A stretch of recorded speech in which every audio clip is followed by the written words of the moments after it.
Salut, eu sunt Dorina și astăzi voi face un episod cu Pixel Gun în 3D și dacă vă place, nu uitați să apăsați butonul de like dacă mai vreți episoade. Și hai să începem. Mai întâi o să dăm aici la cutiuță să vedem ce câștigăm. Se pare că am câștigat 10 bănuți și avem 63 de bănuți. Pot să îmi cumpăr o armă foarte șmecheră. Dar mai întâi hai să deschidem aici un ou la animale. Să vedem ce primesc. Se pare că am primit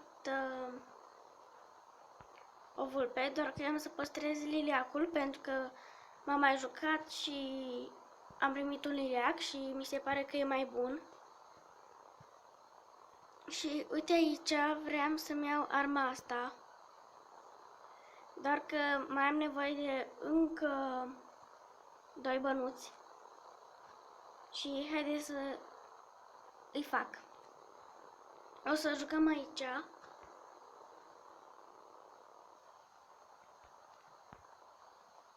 Și o să jucăm pe nu știu ce mapă.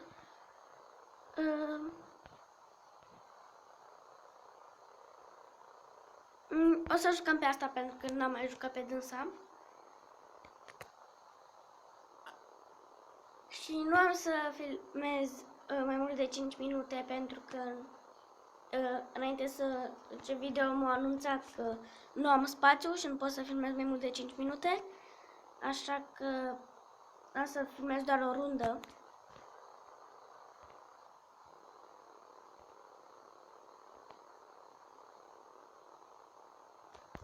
Așa, și hai să începem, să nu mai pierdem timpul. Mă enervează când mă dă aici pentru că trebuie să mergi pe aici și pe aici ca să ajungi unde sunt și ceilalți. Ăla e albastru. Aveam un pic de lag, doar că nu știu de ce.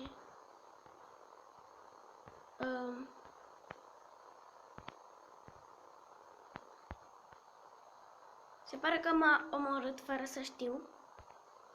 Dar haideți să punem în casă. Să punem asta aici. De protecție. N-am voie în casă. O pun aici.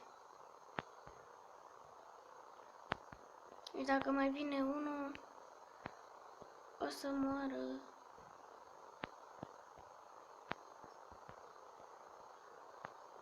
Dar se pare că nu văd pe nimeni. Uite-l. Bun, foarte bine. Am murit pentru că asta m-a ajutat foarte mult, dar cred că nu știu de ce a plecat.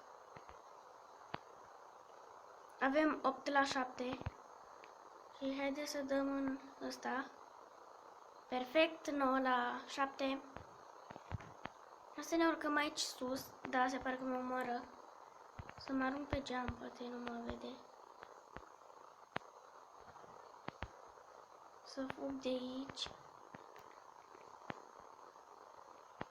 Mai sunt câteva secunde și am să închid episodul. Ăsta cred că o să fie cel mai scurt episod. Dar sper să nu vă supărați pentru că nu mai am spațiu și cam atât am să fac episodul de azi. Se pare că m-a omorât, doar tot noi câștigăm.